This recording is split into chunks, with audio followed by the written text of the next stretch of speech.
Hello students, बहुत दिनों बाद अपना क्लास आज शुरू होने जा रहा है। शायद मेरे स्किल्स रस्टी हो गए होंगे।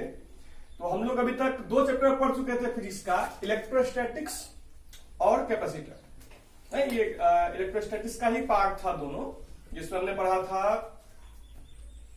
जिसने हमने पढ़ा था कूलम लॉ, गॉस लॉ, उनके एप्लीकेशन और कैपेसिटर के बारे में। और फिर हमने पढ़ा था करंट इलेक्ट्रिसिटी के बारे में। और हम लोग अब पढ़ेंगे उसी करंट इलेक्ट्रिसिटी के इफेक्ट, मतलब मैग्नेटिक फील्ड के बारे में। तो देख रहे हैं आप, magnetic field due to current. तो इससे पहले हम पिछले सारे चैप्टर का थोड़ा बहुत रिवीजन कर लेते हैं, ताकि जो बेसिक कॉन्सेप्ट है वो हमारे दिमाग में क्लियर हो जाए। जैसे कि हमको सबसे पहले जरूरी है चार्ज। तो आपको याद था कि चार्ज क्या होता है, तो हमको तो याद ही है। चार्ज हमारे पास दो तरह के होते हैं, एक पॉजिटिव चार्ज जो हमारा क्या होता है, प्रोटॉन होता है, और दूसरा निगेटिव चार्ज जो हमारा क्या होता है, इलेक्ट्रॉन होता है। लेकिन फिजिक्स में क्या होता है कि हम लोग मान के चलते हैं पॉजिटिव चार्ज एग्जिस्ट करता है, लेकिन असल में पॉजिटिव चार्ज प्रोटॉन के कारण नहीं, बल्कि इलेक्ट्रॉन के लैक के कारण ही एग्जिस्ट करता है। तो हम मान सकते हैं कि negative charge presence of electron हो गया,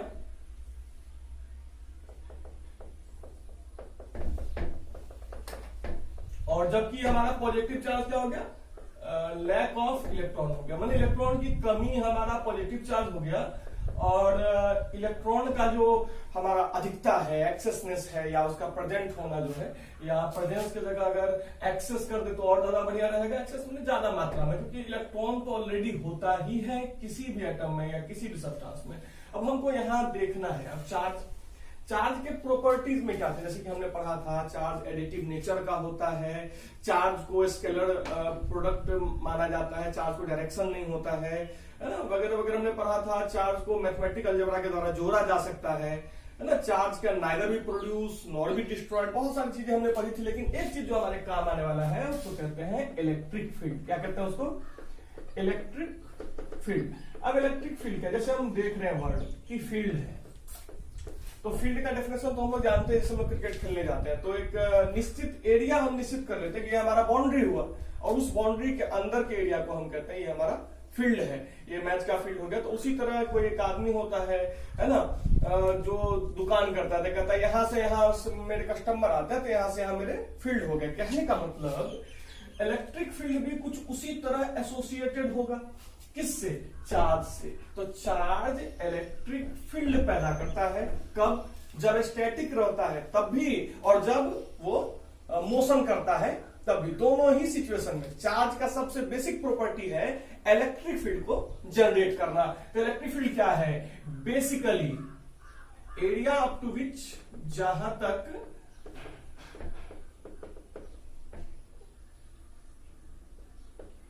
any charge can influence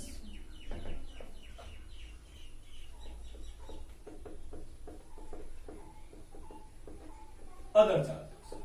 कहने का मतलब कि जितने दूर तक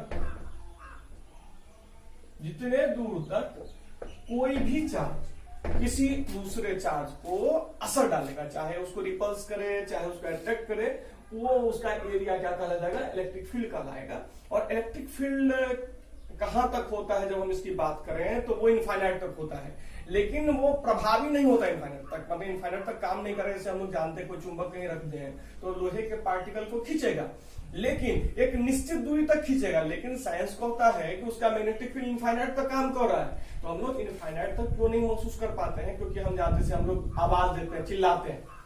तो ऐसा नहीं है। आप ध्यान दिए होंगे, रात में जो हम चिल्लाते हैं तब आवाज बहुत दूर तक जाती है, दिन में उतना दूर तक नहीं जाता। क्योंकि दिन में अगर आवाज जो है, और प्लस हमारा जो इन्वायरमेंट है उसमें बहुत सारे आवाज होते हैं, तो हमारा आवाज इंटरफेरेंस के कारण फेड हो जाता है, वो खत्म हो जाता है ना, और आगे बहुत दूर तक आदमी को ठीक से सुनाई नहीं देता। इसी तरह जो मैग्नेटिक फील्ड है किसी भी चार्ज के कारण, चाहे इलेक्ट्रिक फील्ड है किसी चार्ज के कारण, वो एक फाइनाइट डिस्टेंस तक जाने के बाद कमजोर हो जाता है, और हमको उसका पता नहीं चलता है। इसलिए हम समझते हैं कि electric field magnetic field limited है, लेकिन ये लिमिटेड नहीं है, ये इनफाइनाइट तक काम करता है।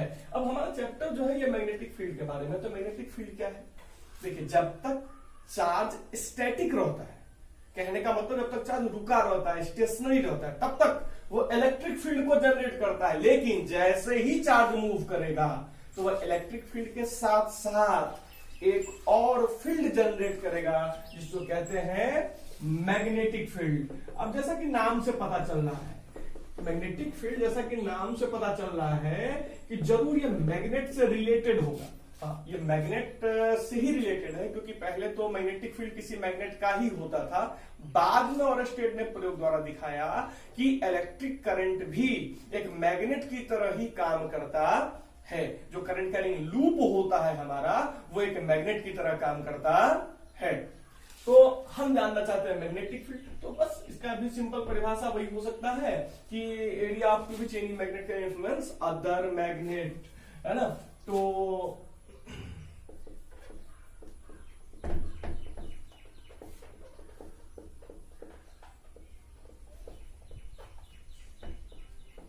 any magnetic pole can influence another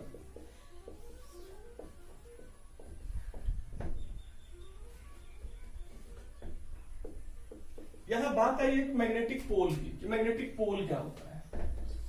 तो हम जानते हैं कि हम किसी भी मैग्नेट को, अगर वो रॉड मैग्नेट है, तो अगर उसको हम फ्रीली लटका दें तो वो हमेशा एक फिक्स डायरेक्शन की तरफ आके वो स्टेशनरी होता है, रुक जाता है, जैसे साउथ और नॉर्थ डायरेक्शन। तो हमारा मैग्नेट का जो हिस्सा है ना साउथ की तरफ मूव करता है उसको हम नॉर्थ पोल मान लेते हैं, और जो हमारा मैग्नेट का हिस्सा नॉर्थ डायरेक्शन में चला जाता है उसको हम साउथ पोल मान लेते हैं। तो मैग्नेट के दो पोल हो जाते हैं, एक साउथ पोल, एक नॉर्थ पोल। तो मैग्नेट के जो पोल्स हैं, मैग्नेट के जो पोल्स हैं दो तरह के हो गए। एक हो गया हमारा साउथ पोल और दूसरा हमारा हो गया नॉर्थ पोल। तो देखो मैग्नेट पूरा का पूरा जो है किसी पे जो असर डालता है वो इसके दोनों पोल के बराबर है। कोई भी ऐसा मैग्नेट नहीं हो सकता है जिसका सिंपल एक पोल हो। कहने का मतलब आप एक प्रयोग पढ़े होंगे 7वां 8वां में कि किसी भी मैग्नेट के छोटे टुकड़े करने पर फिर से साउथ पोल और नॉर्थ पोल पैदा हो जाता है। जैसे मान लीजिए कि ये रॉड मैग्नेट है और इसको हमने यहां से तोड़ दिया, यहाँ साउथ पोल था, यहाँ नॉर्थ पोल था, है ना। तो अगर यहां से ब्रेक कर दिया, इसको दो मैग्नेट हमने बना दिया, तो ऐसा यहां नहीं होगा कि यहाँ पर नॉर्थ पोल आ जाएगा, चाहे यहाँ साउथ पोल आ जाएगा। यहाँ जैसे ही साउथ है तो अपने आप यहाँ नॉर्थ जनरेट हो जाएगा, और यहाँ नॉर्थ है तो अपने आप यहाँ साउथ जनरेट हो जाएगा। चाहे इसको और हम छोटा करते चले हैं तो मैग्नेटिक मोनोपोल एग्जिस्ट नहीं करता है। कहने का मतलब अकेला साउथ पोल चाहे अकेला नॉर्थ पोल कभी एग्जिस्ट नहीं कर सकता है। जब भी मैग्नेट में पोल एग्जिस्ट करते हैं तो साउथ और नॉर्थ दोनों साथ में एग्जिस्ट करते हैं, अकेले कभी एग्जिस्ट नहीं करेंगे। तो अब एक सवाल है, तो इतना तो हम मैग्नेट को लेकर के बता रहे थे, तो मैग्नेट को लेकर के जब हम इतना बता रहे थे तो अब हमको ये जानना है कि आखिर जो हमारा magnetic field due to current है ना, ये कहां से पैदा होता है। तो देखिए जैसा कि हम लोग अभी जहां तक पढ़ने वाले हैं है ना इंटरमीडिएट बेसिस पर, तो वहां तक इसका जवाब नहीं मिलता है कि मैग्नेटिक फील्ड करंट के कारण क्यों पैदा होता है, क्योंकि इसका जवाब है आइंस्टीन की थ्योरी ऑफ रिलेटिविटी में, जो हम लोग ग्रेजुएशन में पढ़ेंगे या फिर हायर कोर्सेज में पढ़ेंगे। तो बेसिकली एक चीज आप जान लीजिए कि जैसे ही हमारा देखिए, क्योंकि हमारा जो इलेक्ट्रिसिटी है वो तो इलेक्ट्रॉन के मूवमेंट के कारण पैदा होता है, और जो हमारा इलेक्ट्रॉन है उसका मास बहुत कम है, इसलिए उसका वेलोसिटी बहुत ज्यादा होता है, काफी ज्यादा होता है। आप देखते होंगे पावर हाउस लाइन देता है, इमीडिएट हमारे घर में चला आता है कई किलोमीटर दूर रहने के बावजूद। तो हमारा इलेक्ट्रॉन जो है close to light of velocity के चलता है, और आइंस्टीन कहते थे थ्योरी ऑफ रिलेटिविटी में कि अगर कोई चीज लाइट के वेलोसिटी से चले तो टाइम ट्रेवल जैसे अनइमेजिनेबल फेनोमेना को शो कर सकता है ना, बहुत आश्चर्यजनक गुणों को शो कर सकता है। तो उन्हीं गुणों में से एक है मैग्नेटिक फील्ड का पैदा होना, है ना। तो इलेक्ट्रिक करंट मैग्नेटिक फील्ड पैदा करता है। इसके लिए सबसे पहला प्रयोग किया ऑरस्टेड ने। किसने किया प्रयोग? ऑरस्टेड ने पहला प्रयोग किया। तो ऑरस्टेड का एक्सपेरिमेंट आपको पढ़ना है, ऑरस्टेड का एक्सपेरिमेंट। ऑरस्टेड ने क्या प्रयोग किया? ऑरस्टेड ने एक सर्किट लिया। सर्किट कहने का मतलब, सर्किट में बेसिकली समझ लीजिए एक रेजिस्टेंस होगा, रेजिस्टेंस बल्ब हो, पंखा हो, हीटर हो, कुछ भी हो, एक रेजिस्टेंस होगा, उसके साथ एक बैटरी या सेल को जोड़ देंगे और एक की को जोड़ देंगे। की मतलब जिसको हम लोग स्विच के नाम से जानते हैं, जिसको हम लोग जोड़ देंगे तो हमारे पास क्या बन जाएगा, एक सर्किट बन जाएगा, है ना। तो अब सर्किट हमारे पास अगर हम ले लेते हैं और यहां हम एक मैग्नेटिक कंपास लाते हैं या मैग्नेटिक कंपास लाते हैं। आप मैग्नेटिक कंपास जानते होंगे, मैग्नेटिक कंपास क्या होता है। हम लोग जब समुद्री यात्राएं करते हैं, नेवल नेविगेशन करते हैं, तो हमको क्या होता है, एक कंपास दिया जाता है, क्योंकि समुद्र में इतना विशाल समुद्र होता है, इतना वास्ट होता है कि वहां डायरेक्शन का पता ही नहीं चलता, है ना। वहां डायरेक्शन का पता नहीं चलता, खास करके रात के समय में। तो लोग पहले ध्रुव तारे को देख करके, पोलर स्टार को देख करके डिसाइड करते थे कि नॉर्थ किधर है। लेकिन बादल के समय में क्या करिएगा, उस समय तो वो डिसीजन नहीं होगा और आप समुद्र में खो जाए, क्योंकि वहां तो रोड तो बना नहीं रहता है। तो इसलिए वहां एक कंपास का यूज किया जाता है। असल में कंपास कुछ होता नहीं है, बस एक डिब्बे में एक मैग्नेटिक नीडल को रख दिया जाता है ना। आप देखे होंगे जो टॉर्च आता था कुछ दिन पहले, अरब से लोग लेकर के आते थे, उसमें एक छोटा सा कंपास होता था, वो घूमता था, है ना।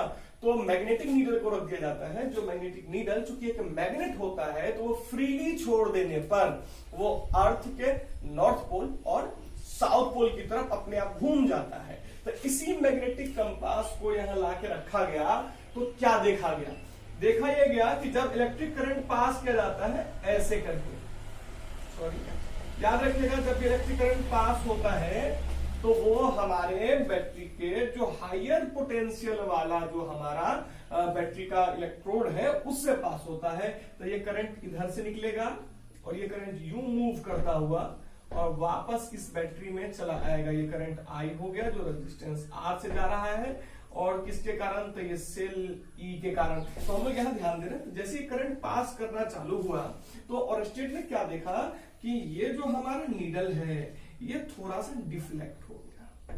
क्या हो गया, डिफ्लेक्ट हो गया। अब चूंकि नीडल मैग्नेटिक था और मैग्नेट को कोई दूसरा मैग्नेट ही डिफ्लेक्ट कर सकता है, तो इसलिए माना गया कि ये जो हमारा है सर्किट, ये करंट पास होने पर मैग्नेट की तरह काम कर रहा है। किसकी तरह काम कर रहा है, मैग्नेट की तरह काम कर रहा है। अब फिर इसको प्रूव करना था, क्योंकि अब एक सिंपल प्रयोग से तो आप नहीं दिखा सकते हैं, और लोगों के मन में शक हो सकता है कि ये मैग्नेट जो हमारा मैग्नेटिक नीडल जो हमारा मूव कर गया है, हो सकता है कहीं और कोई मैग्नेटिक फील्ड हो।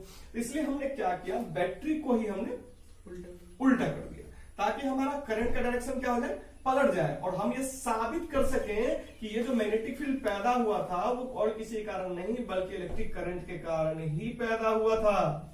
नहीं, तो इसलिए हमने क्या किया, बैटरी के अब इलेक्ट्रोड्स को चेंज कर दिया और हमारा बैटरी का हायर पोटेंशियल इलेक्ट्रोड उस डायरेक्शन में कर दिया और लोअर पोटेंशियल वाले इलेक्ट्रोड को इस डायरेक्शन में कर दिया। तो नतीजा क्या हुआ, सो समझ लीजिए। तो नतीजा यहां हमारे पास ये आया कि अब करंट इस डायरेक्शन में मूव करने लगा, और जब करंट इस डायरेक्शन में मूव करने लगा तो जो पहले नीडल का डिफ्लेक्शन, पहले नीडल यूं था और इसका डिफ्लेक्शन ऐसे हुआ था, लेकिन अब नीडल इस तरफ नहीं डिफ्लेक्ट होकर के नीडल इस तरफ डिफ्लेक्ट होगा, और ये कैसा हो जाएगा, ये ऐसा हो जाएगा। तो इससे हमको पता चल गया कि ये जो हमारा मैग्नेटिक नीडल का डिफ्लेक्शन था वो और किसी कारण नहीं, ये जो करंट हम पास कर रहे हैं उसी के कारण था। तो इससे ये प्रूव होता है कि मैग्नेट पर असर डालने वाला इलेक्ट्रिक करंट है। तो जरूर इलेक्ट्रिक करंट, क्योंकि एक मैग्नेट पर असर तो दूसरा मैग्नेट ही डालेगा, है ना। मैग्नेट पर असर दूसरा मैग्नेट ही डालेगा, वो भी रिपल्स करने का। देखिए मैग्नेट है, उसके ऊपर आप लोहा रखिएगा उसके बगल में, तो वो तो खाली उसको खींचेगा, उसको ढकेलेगा नहीं, किसी हालत में उसको ढकेलेगा नहीं, केवल क्या करेगा, उसको खींचेगा। तो एक मैग्नेट को ढकेलना केवल दूसरे मैग्नेट के बस की बात है। और यहाँ आप देख रहे हैं कि हमारा ये ढकेला गया है, खींचा नहीं गया है। क्या किया गया है, ढकेला गया। तो जरूर हमारा इलेक्ट्रिक करंट एक मैग्नेट की तरह है या मैग्नेटिक इफेक्ट शो कर रहा है। तो वही चैप्टर हमको पढ़ना है कि करंट के कारण मैग्नेटिक फील्ड। तो अब ये मैग्नेटिक फील्ड क्या होता है, तो हम जान रहे हैं कि एक मैग्नेट दूसरे मैग्नेट को जितनी दूर तक असर डाल सकता है। तो कहने का मतलब चूंकि अब ये इलेक्ट्रिक करंट के कारण ये सर्किट मैग्नेट की तरह काम करने लगा, तो इसलिए इसका मैग्नेटिक फील्ड भी होगा और ये दूसरे मैग्नेट पर असर भी डालेगा। तो ये बेसिक चीजें थी जो हमको इस चैप्टर को समझने के लिए चाहिए